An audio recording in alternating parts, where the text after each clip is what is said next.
Good evening and a very warm welcome to St. John's College and to this year's Sidney Ball Lecture. I'm Sue Black and I have the honour of being the 37th president of this college. If they allow me to stay for a full 10 years, which of course they may not, then I will only have seen out 2% of the legacy time of this college. We are very proud to continue to be associated with this lecture, as Sidney Ball was a prominent figure at St. John's in modern history, as a socialist thinker and an educational reformer. Born in Perthshire in Worcestershire in 1857, he graduated from Oriel College reading classics, and he joined St. John's as a fellow in philosophy in 1882. And 3 years later, Matthew, he became our senior tutor. So it's lovely to have our senior tutor here this evening. I'm reliably informed that he also applied to be president in 1909. And whatever this says, he was deemed to be too progressive for the time, which I think is wonderful. What I'm also delighted to inform you is that we're honoured this evening to welcome Sidney Ball's great-grandson, Leo Dobbs, who is here this evening, who is joining us, which is wonderful.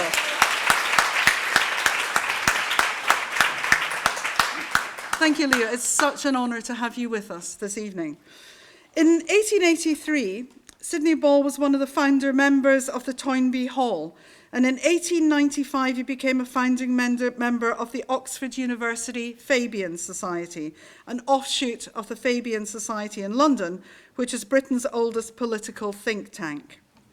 In 1916, he became an architect of the D.Phil degree, and his thinking was influential in the introduction of the PPE degree, for which we have to thank many of the prime ministers that have passed through our walls over the years. He campaigned for the admission of women to full membership of the university, and indeed to the abolition of compulsory chapel. When Ball died in 1918, the Barnet House Committee renamed their annual lecture in his honour, as he was their first chairman. The event brings distinguished speakers to Oxford each autumn to discuss key themes in social policy and intervention. Ball strongly believed that places of learning should be open to all, and I do hope that he would approve of the modern St. John's, with its focus firmly set on quality, equality, diversity, and wider access opportunities. So welcome warmly to St. John's, and I do hope afterwards you'll join us for a drink just across the hall after our lecture this evening. But it's my particular pleasure to hand over to Professor Jane Barlow, and she will introduce this evening's speaker. So thank you and welcome.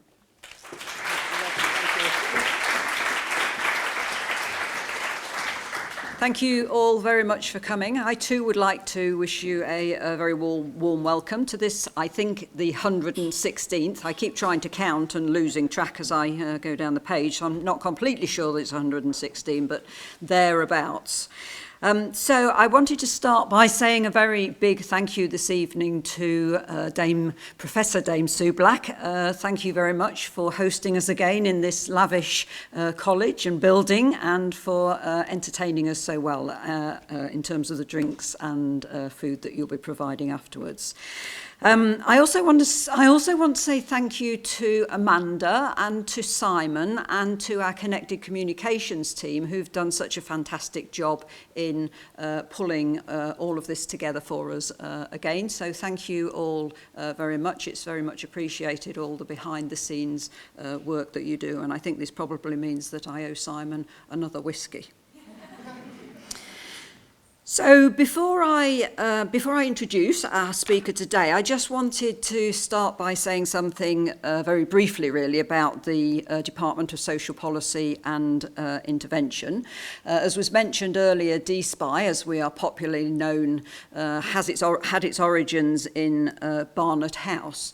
And of course, many of you will here know that Barnet House was very pioneering in its goal to be a centre for the study of contemporary contemporary social and economic problems, and also the preparation of young men and young women for future lives as social researchers. And I think we very much like to think that at DSPI we continue with both of those traditions. So you will see, from those of you who've had a chance to look at our annual report that has recently come out, that we continue to excel in terms of not only recruiting excellent students, but also in terms of the excellent things that they go on and do after they leave us. And you will also see from our annual report that the research that we conduct in our department was rated as 4-star in the last REF exercise. So that was very rewarding. So we continue, I think, to make a significant difference, or I hope, to the lives of people, not only locally, but across the globe. And it is really in this tradition that our speaker for this evening is probably best known, Professor Anne Phoenix. Professor Phoenix is a British psychologist and an academic whose research focuses on psychosocial issues really related to identity, but also the intersectionality with social processes as well. So she's a professor of psychosocial studies at the Institute of Education, University College London, and before that she was ESRC professorial fellow for the Transforming Experiences Research Programme, and also prior to that co-director of the Thomas Coram Research Unit, which of course is where many of us know her so well from. Anne is highly esteemed. She is a fellow of the not only the British Academy, but also a fellow of the Academy of Social Sciences. And her research, as I said earlier, really focuses on the way in which psychological experiences and social processes are linked and intersectional. She's published over 270 papers and 8 books. Her most recent books are Nuancing Young Masculinities, which was published in 2022, and earlier books were Researching Family Narratives, which was published in 2020, and prior to that, Environment in the Lives of Children and Families, Perspectives from India and the UK. And I think you can see really just from that output how phenomenal her career to date has been and her work. So Anne, thank you, if I may, thank you very much for joining us today. We are very much looking forward to your paper entitled Who Are We? Contesting and Transforming Racialised Histories and Futures in the Carolean Era. Thank you.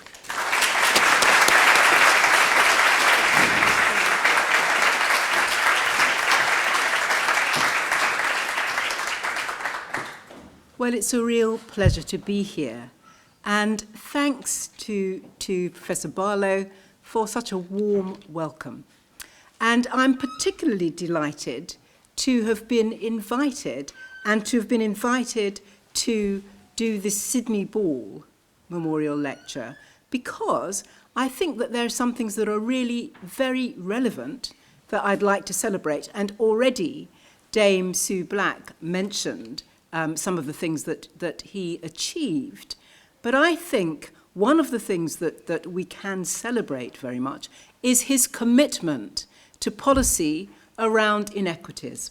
So he was concerned to think about the poorest areas of London and making sure that there was a university settlement in those sorts of areas, Toynbee Hall, which Dame Black mentioned already, but also that he did something which now is being celebrated as people try to deal with co-production in research, with bringing together the people for whom things matter and who are being researched to influence the research. Well, he wanted to bring local people in Oxford together to think through the social issues with which he was concerned. So not an extractive model, but a co-production one. And he was also concerned with the Workers' Educational Association, supported that a great deal, because he was a socialist and interested in issues of class as well.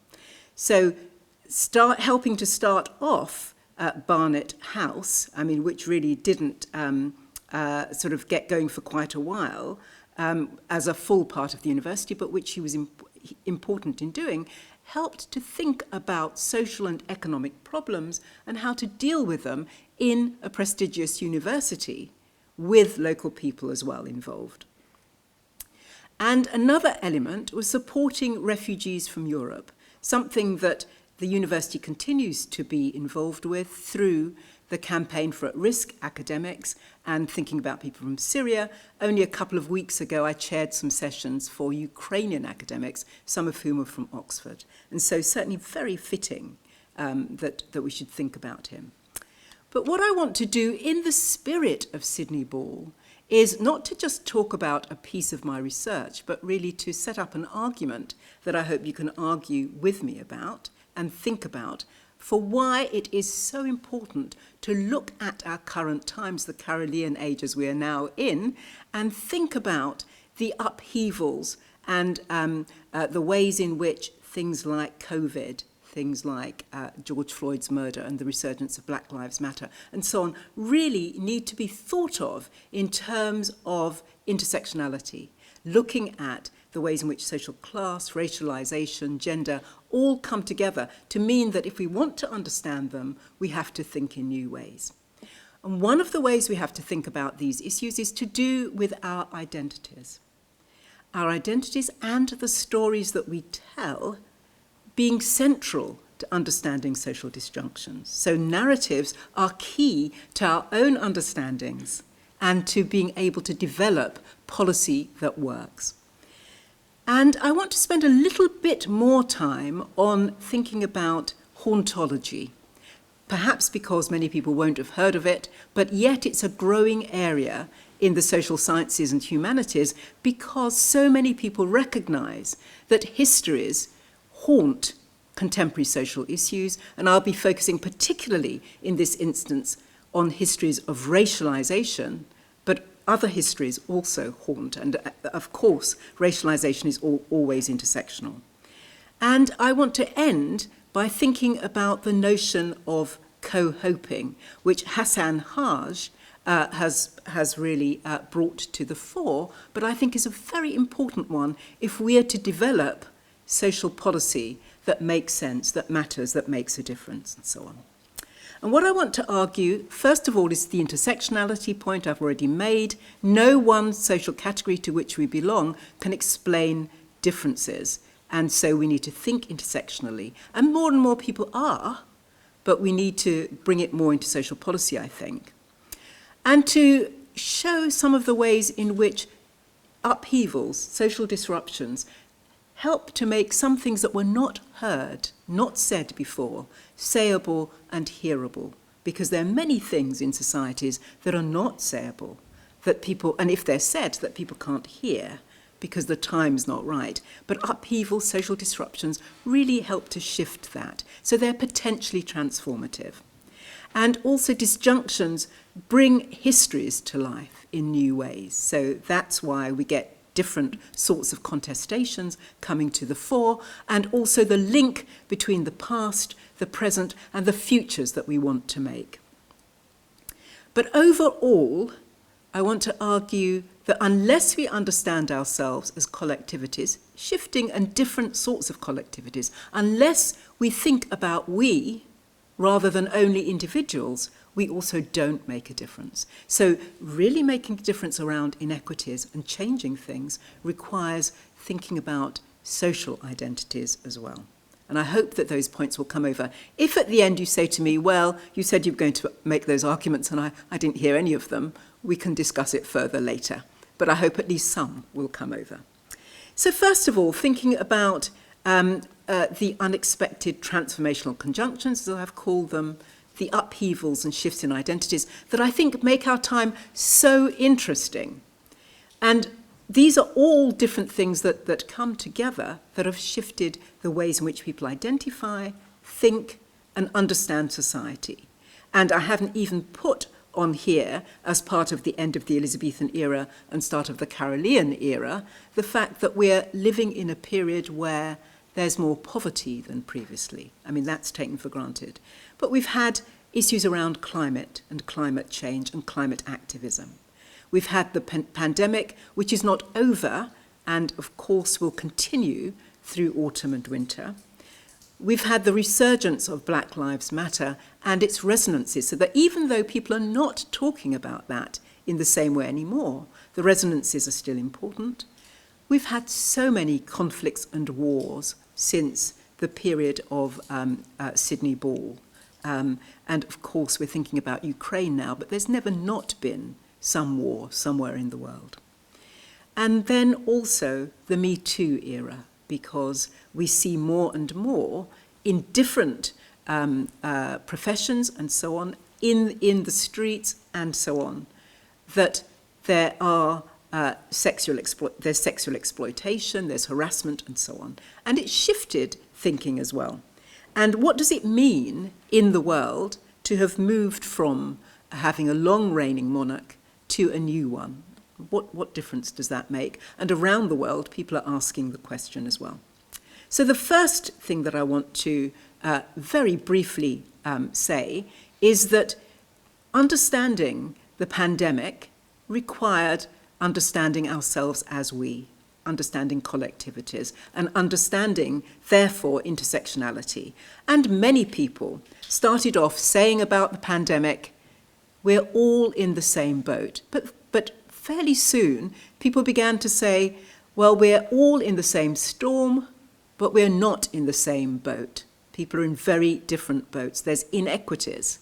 And then many more people began saying, well, we can't understand those inequities unless we think intersectionally. So we have to think about racialization, gender, social class, but on top of that, we have to think about housing, locality, and so many other processes that had a big impact on how people did during the pandemic, and also on what happened to them, and how they felt, how other people treated them, and so on. And some of those were to do with discrimination, and some of those were produced all sorts of contradictions in their lives. But unless people understood that, they could easily blame particular groups for not doing well or for spreading the pandemic without understanding how being positioned in particular ways has an impact.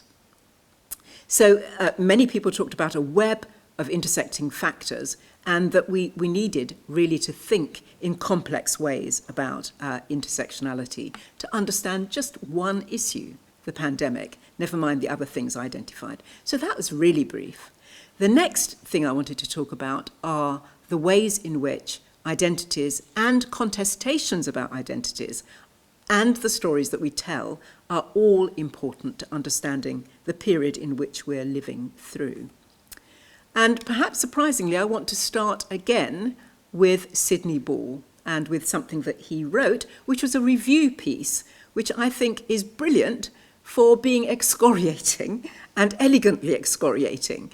And it's a review of a plea for liberty.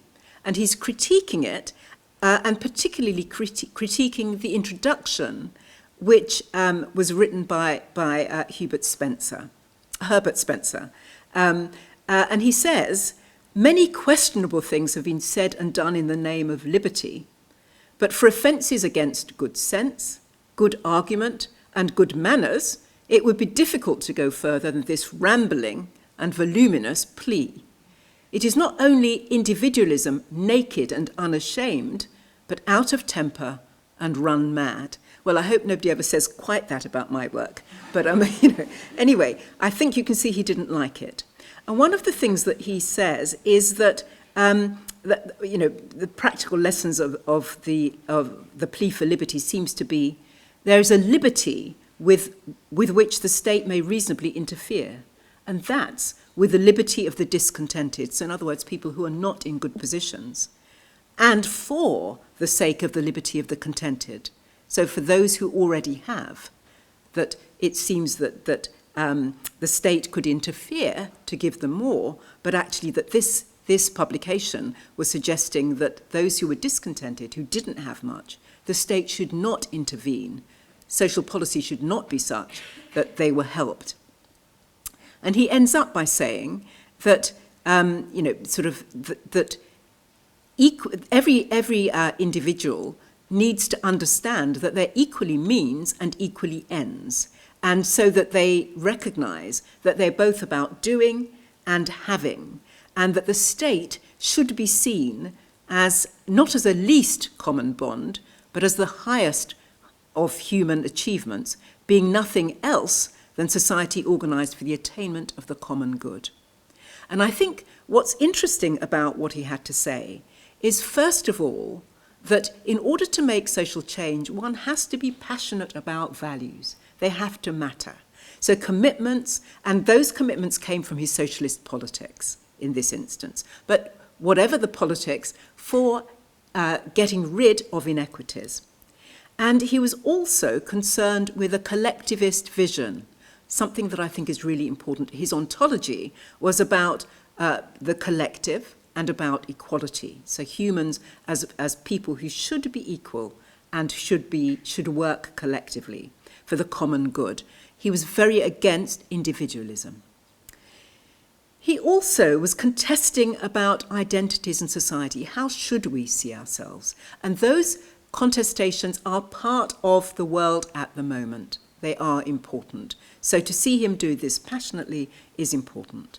But his commitment was towards transforming the future. And we also need to think about the ways in which how we think about people, how we think about policies, also is about transforming the future, and the future sometimes far, far away when some of us won't be there any longer. So the first thing I want to argue is that identities are central to understanding both social disjunctions and the social action that we can do. How we identify is crucial to the future actions that we produce. In psychology, social identity theory helps with the understanding of that. And I'm not proposing that we all go away and think, we'll take social identity theory, but I simply think that it's one of the things that within the pandemic, people turned to again and again, because it helped us to see that if we wanted people to adhere to all the things that were being said that we should do in order to alleviate the pandemic, that we had to have social identities. And it also helps us to see something about leadership, that we needed leadership to successfully mobilize people in the pandemic, and that required a collective social identity. I'll say a little bit more about that at the moment. We also needed people not to feel that they were exceptional and invulnerable. And I've got that picture of the Prime Minister, I think the third back, who you may remember, because one of the things that he did just before he got COVID himself was to boast about shaking hands with everybody at a particular social gathering that he went to. Therefore, really going against the things that the rest of us were being told to take care about. And the quote I've got here is that social cohesion is important for building resilient communities that are better able to cope with crisis situations. And they're talking here about COVID. And they're better able to cope because they welcome people and they're open towards other people, but in such a way that we care about what happens to them. So we protect other people as well as ourselves. And one of the things about social identity theory is it's about collaboration being important, and collaboration being important to effective leadership. So as Van Bauvel, and one of the things in the pandemic that was amazing was very quickly huge numbers of academics began writing together. So this is 42 people who authored this paper fairly quickly. So a priority for leaders is to create a sense of shared identity, shared social identity amongst their followers. People tend to prefer leaders who cultivate a sense that we're all in this together, who, when they feel that their leader is one of us, when their leaders treat people with respect, and when they also trust people to do the things that they're being asked to do. And I leave it up to you to think whether the leadership during the pandemic in Britain was always of that order, and to think about the difficulties it caused when it wasn't. How people, we know that people, when leaders broke the rules that they'd set, actually felt that they didn't care so much about them. So here as well, I'm part of the Behavioural Advisory Group of Independence, an organisation called Independent Sage, which was set up because it was felt that the government's sort of advisory group in the pandemic was not being, its advice was not being made sufficiently public. And we've published various things, and one of the things that we are absolutely clear about is that understanding that we're interdependent, that I'm only safe when you are too, was crucially important. So shifts in policy that didn't recognise that were problematic. And this cartoon is meant to demonstrate that. Although, I think there's a little problem with the cartoon. I still would be frightened to be the first or the third person crossing there. But I think you get the point. Okay. And then moving on to thinking about why stories matter, the stories that we tell ourselves and others, why narratives are so crucially important. Well, identities matter for social action that we can do, so too do stories, and that's also become a commonplace at the moment.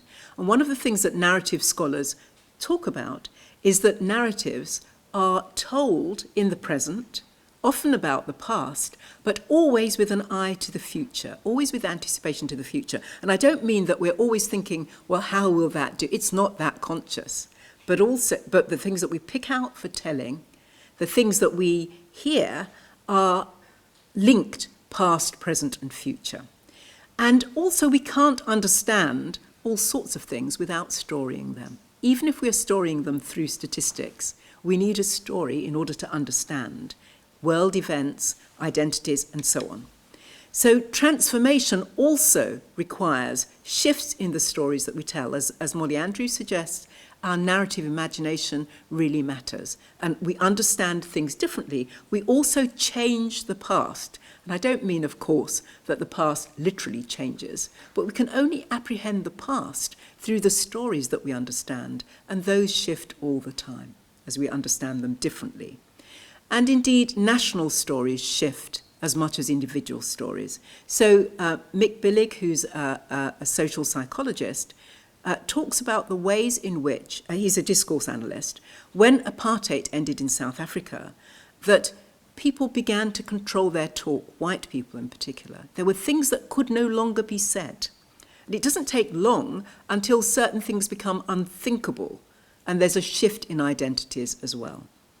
And writing more recently, Jill Bradbury, in a 2020 publication, talks about the ways in which some white South Africans now, say they didn't know what was happening during apartheid, but also that it certainly wasn't as bad as it is for white people in South Africa now. Okay, so that stories shift all the time and identities shift with them. But if we want to shift policy, if we want transformation, we have to shift those stories. Okay, then I said I'd spend a little bit more time on thinking about hauntology and what it might be and why it's relevant.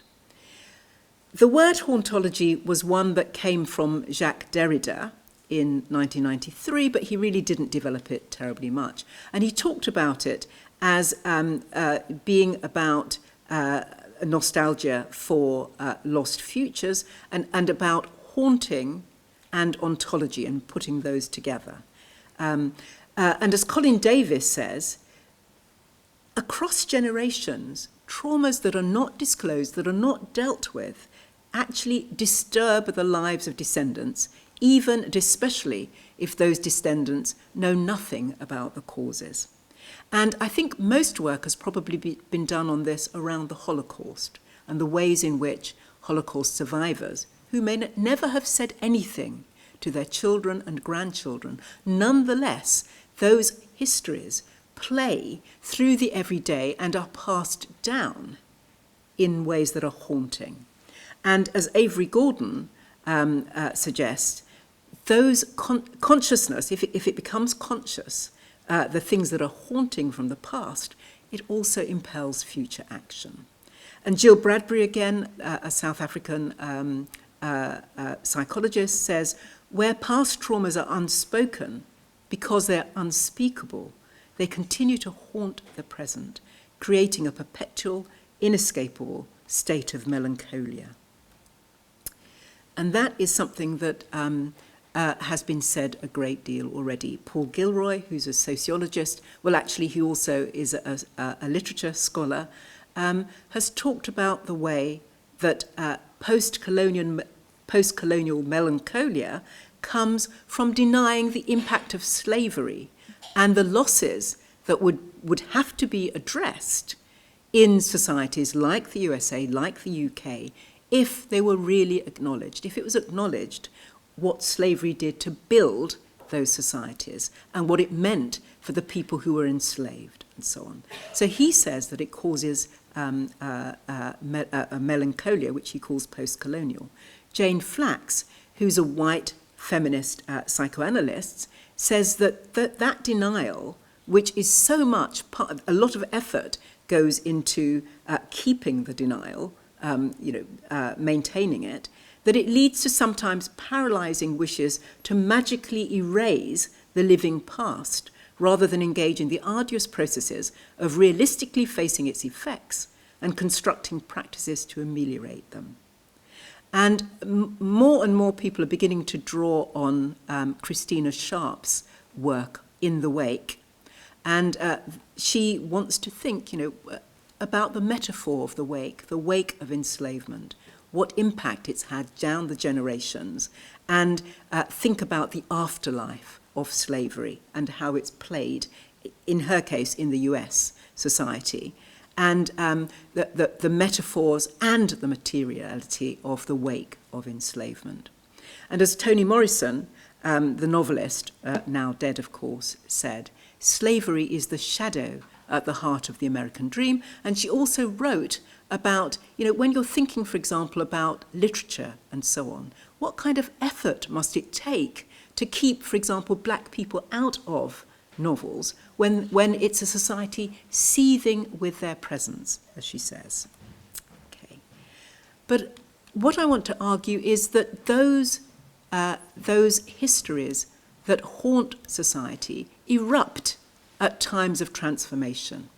So all of you will have heard of the ways in which, following the murder of George Floyd, there were demonstrations despite the pandemic where people came together, and that there were some things that I call psychosocial eruptions. One of them is actually here, Edward Colston, who certainly was a beloved son of Bristol because he gave so much money to the city, and so many things were named for him. His statue was one of those toppled because he was also a very, very cruel enslaver and slave trader. The picture there of Jen Reed standing on the empty plinth also led to lots of debate about statues, about who it is who's celebrated, and so on and so forth. So psychosocial eruptions happen. But it's also the case that things that can't be said at certain points become said because of transformational conjunctions. And one of the things about George Floyd's murder and so on is astonishing, the number of personal statements that people made in popular magazines, in academic work, in the media more generally, about their experiences of racialization of one sort or another. But this comes from following on from the pandemic and the fact that in Britain, the only group for whom there was an upswing in violence against them was people who are thought to be Chinese. And I say thought to be Chinese because, of course, many of those who were attacked verbally and physically in Britain, in the United States, may not have been Chinese. That's not the point. They were thought to be Chinese because of the pandemic being seen by some to be caused directly by China. So here is Xing Sheng, who is writing in Harper's Bazaar about racist hatred and speaking up for the first time about the fact that people who are Chinese, growing up in Asian takeaways and so on, have had so many experiences of racism and that it's time to stop downplaying it. So the upsurge of violence, the pandemic itself, allowed Xing Zhen to talk about this and to talk about the history of, for example, Chinese sailors who, when they were striking in Britain for better pay, were suddenly deported. They were picked up, they were deported, so that they never saw their families again, and so on. And their families didn't know what had happened to them, and that sort of thing. So hidden histories begin to come to the fore.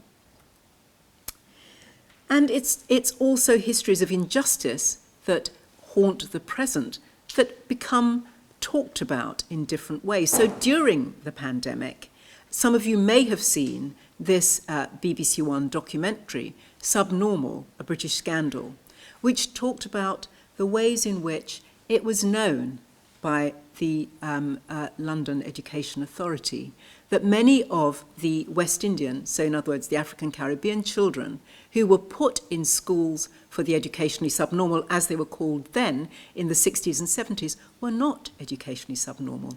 And what's unusual about that documentary is that people usually won't speak about having been put in those institutions, but there were people, and the three who are pictured, the three from the right onwards who are pictured there, spoke out because they, all of them, have spent a lot of time getting degrees, trying to prove that they're not educationally subnormal. It's had a personally haunting impact. And some of them say things like, when I should have been with the children, when I should have been getting jobs and earning money, I was doing yet another degree, and so on, just to prove I'm not like that. The fourth person there is Waveney Bushell, who was the first black educational psychologist in Britain. So anyway, one of the things about this is that the Division of Educational and Child Psychology the very next day apologised for being complicit in, really sort of misclassifying children as educationally subnormal, black children as educationally subnormal, and so on. Okay, so histories of injustice come up at certain points because of transformational conjunctions, because all sorts of things are psychosocially erupting. It's no surprise. But also here, to say that histories haunt all of us, this is an article by somebody who has written a book, Robert Beard, about his public school experiences, and he went to the same one as, again, the Prime Minister three back, who's sitting in the front row. I mean, you might recognise him there. And he says, why public school boys like me and Boris Johnson aren't fit to run our country. So this was an Observer piece. And he says, we laughed at anyone not like us. And the repertoire on repeat included gags about slaves and nuns and women hurdlers. That seems to me very strange. But anyway, one September after a boy came back from a holiday in Australia, we had jokes about Aborigines. We internalised this poison like a vaccine. Later, and of course he's only talking about vaccine because it's a time of the pandemic, later making us insensitive as witnesses to all but the most vicious instances of discrimination. Everyone who was not us, a boy at a private boarding school from the late 70s to the early 80s, was beneath us. Obviously, we too were a minority, but of all the minorities, we were the most important. Of course we were. We'd end up running the country. And what he's arguing is that the emotional culture of boarding school produced a sense of entitlement, privilege, and untouchability. And to some extent, we saw some of that played out in the pandemic with some of our leaders. He talks about the ways in which racialisation played out, but also gender and so on. So it gives us insights again into intersectionality and how whiteness, gender, male gender, able-bodiedness, social class all come together. They're taken for granted, and they too haunt the generations. They pass down the generations. But also it illustrates the glass floor, that some people start from a level very different from others. They have a glass floor beneath them to start with. So we need, if we're thinking about social policy, to think about the differential impact of social policies and how those are intersectional. And Fiona Williams gave the 2018 Sidney Ball Lecture and is somebody who very much uses intersectionality in her social policy work. And then again, many of you will have heard about Child Q, as she's called, in London, and that she was a black 15-year-old who was in the middle of doing an exam when the teacher thought she smelt marijuana and got the police, who strip searched Child Q without any adult being asked to be with her or being told. And the Child Q's own evidence to the local child safeguarding review, as well as her mother's and her aunt's and so on, suggests that she's a changed person. She was somebody who was achieving well at school. I don't know how she's achieved since, but actually it's had a devastating impact on her, particularly shaming for her since she was having a period. She was forced to take her pad off. She was not allowed to wash or go to the loo before going back to the exam, and I don't know how she did in the exam. But it caused a great furore because many parents of children who are from minoritized, who have minoritized backgrounds, whether those are white parents of those children or black parents, were really upset in case that could happen to their child. And they'd never thought that that would be possible. So that, the reason that it can happen is a haunting link to, drug taking, problematic behaviour, even for a girl who's doing well in a London school, where one would not expect it. And of course it's had huge ramifications. You can see one demonstration there, and there were several more, and many people very, very upset about it. And then to finish off this section, what a lot of contradictions we face as well. So thinking back to Sidney Ball and the contestation that he was willing to engage in around individualism, around the place of the state, there's a lot of contestation about how we should think racialization. So we've had, for example, the Lamy Review thinking about the judiciary. We've had Amelia Gentleman, who is the sister-in-law of the third but one, the Prime Minister, the third from whatever, which must have been amazing to be doing this work when Joe Johnson was at the time actually Education Minister. I mean, he gave up fairly quickly. She did amazing work with The Guardian on the Windrush betrayal, which, we could discuss if you've not heard of. There's been a report on the Windrush by Wendy Williams about the lessons learned from it. And the Windrush, not simply the ship coming, of course, but the fact that people who had a right to be in Britain were being deported, being stopped from being employed, not being allowed access to healthcare and so on, or benefits, because they couldn't prove that they'd entered the country legally, even though, I actually am part of the Windrush generation. I came to Britain without any passport because children at the time didn't have to have them, and I was British anyway, coming from a Caribbean colony. So, the British passport my aunt had, I could come to Britain on. So, if I hadn't been travelling, I would also not be able to prove I'd come to Britain legally. The Home Office had had all the documents burned sometime before this happened. Okay. But we also have, since 2019, the most diverse cabinets in Britain. I mean, so in 2019 it was very, very, very diverse, and it's been diverse ever since in different ways. And people have talked about, what does that mean? It proves that there's no racism. And of course, it's much more complex than that if you take an intersectional view. And then we've also had the Sewell Report, the Commission on Race and Ethnic Disparities, which really set out to prove that things are not bad in Britain in terms of racism. And of course, things are much better in some ways than when I was a child, for example, in Britain. But to say that racism doesn't exist, I think flies in the face of lots of other evidence. It's much more complicated than that. So, the contestations and the hauntology that feeds through around them are very much about who we think we are. They're about national identities and the narratives that we tell ourselves. And those have implications for the policies that we take up.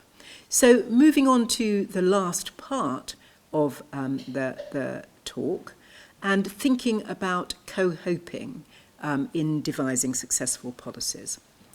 Hope is something that, again, there's an incremental building on work in this area, and it's becoming really increasingly common to recognise that we have to have hope if we are to produce future change towards social justice. Hope matters.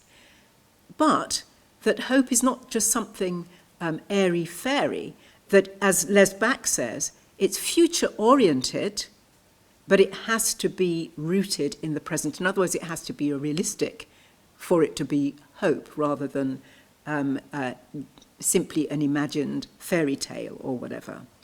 And as Hassan Haj has pointed out, hope is very much unequally distributed.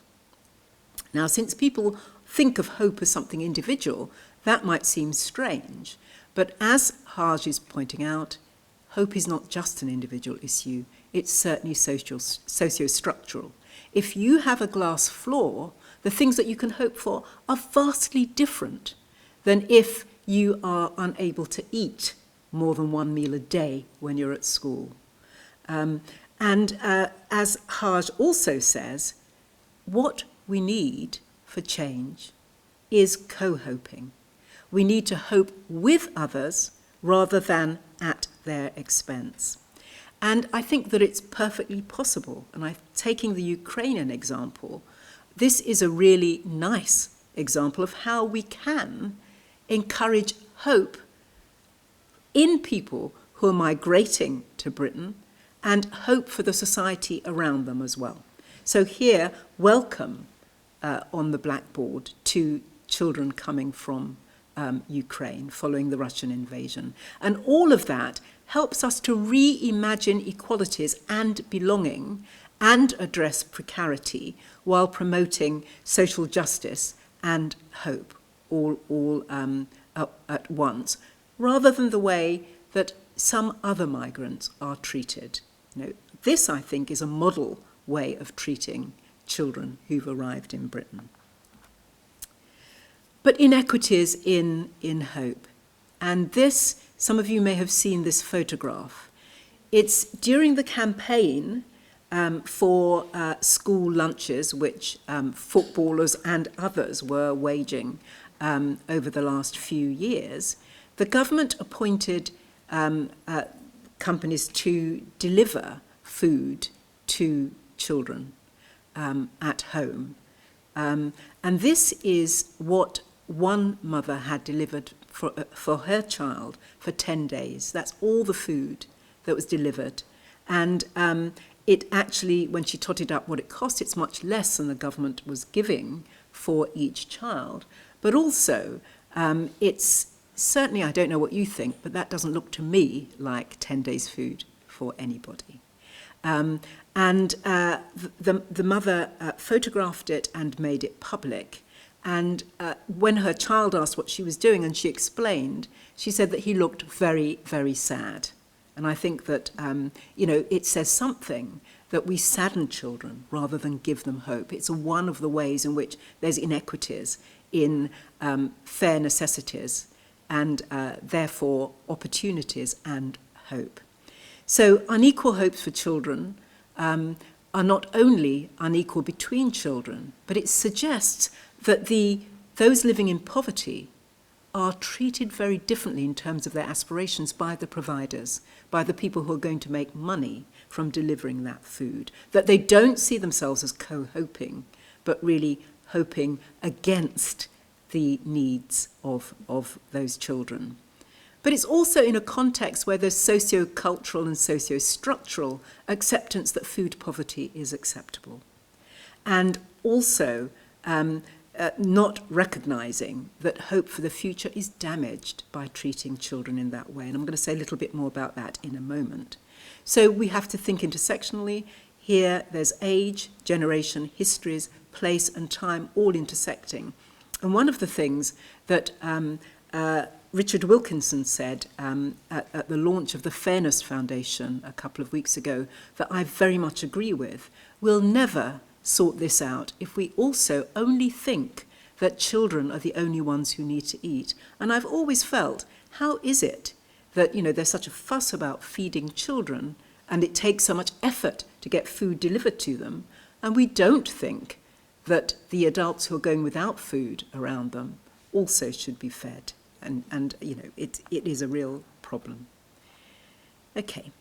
But also co-hoping requires that we think collectively, that we identify us, we, rather than just as individuals.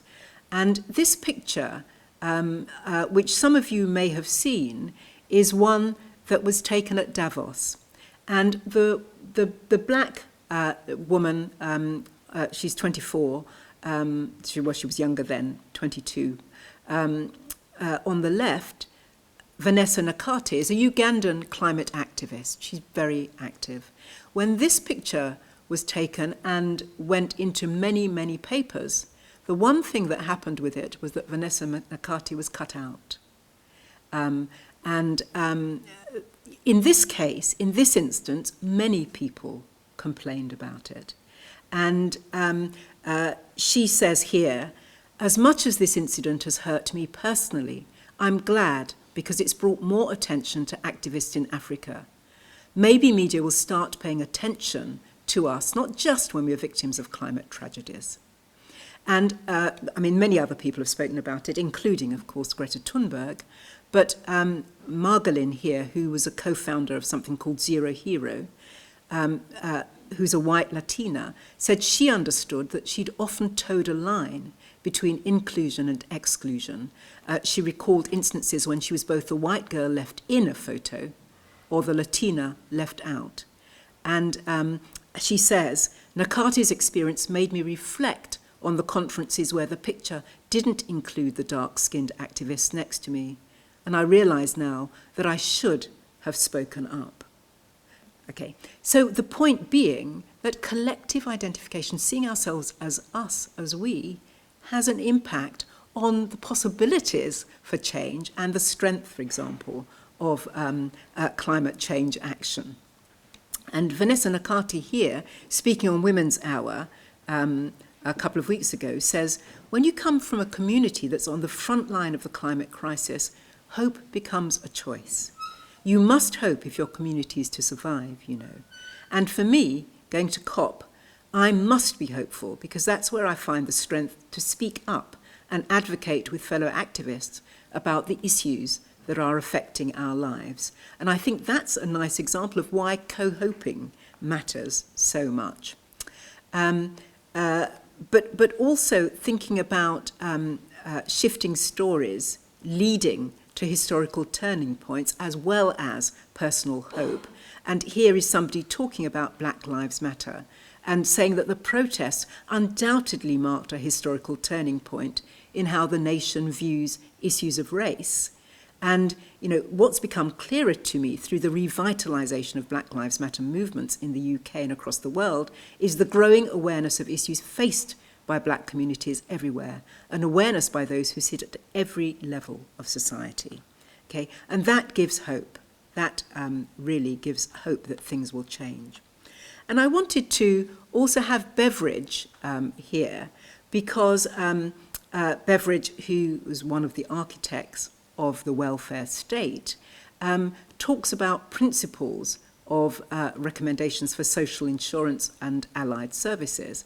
And he says the first principle is that any proposals for the future, while they should use to the full experience gathered in the past, should not be restricted by consideration of sectional interests established in the obtaining of that experience. Now, when the war is abolishing landmarks of every kind, is the opportunity for using experience in a clear field. A revolutionary moment in the world's history is a time for revolutions, not patching. And that comes down again to what many people are actually saying about now is a time when we can think differently, when we have to think in new ways in order to make the changes that we want. So we need new social policy thinking, and we need to think differently about what people are, what the nature of knowledge is, and the implications for social policy, and the implications also for identities, and for contesting social understandings and understanding histories in new ways. So the contemporary wants, Beveridge was all about identifying 5 wants in society. And the wants nowadays have to include intersectional inequities.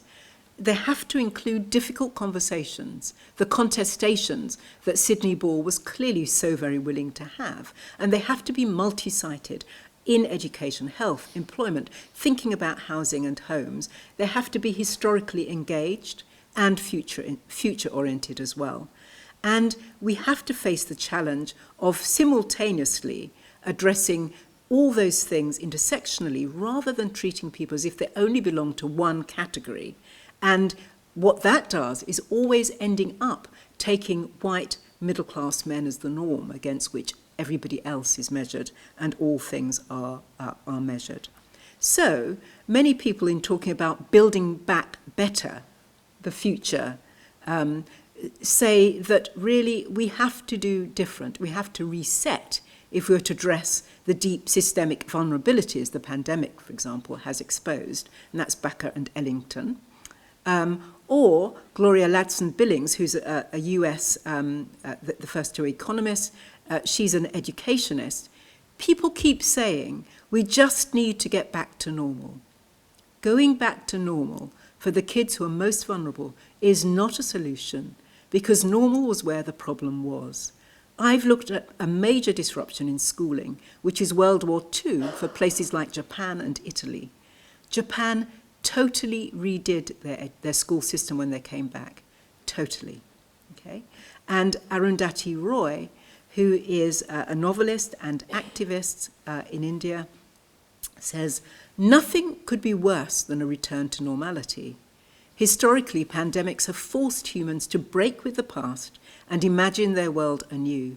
This one is no different, ready to imagine another world and ready to fight for it. And I would say, break with the past, yes, but not forget the past, recognizing the ways in which the past haunts the future and the present, but breaking with it in terms of doing the same again and again and again.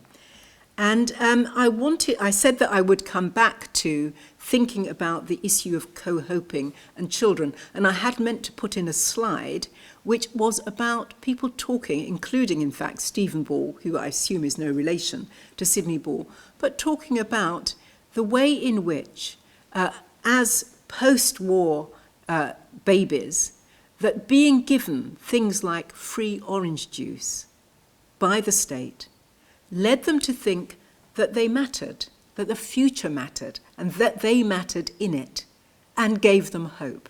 So that things like food, nourishment, the way we treat children, the way we co-hope with them, across all these intersectional divides, makes a real difference and is important. Thank you very much.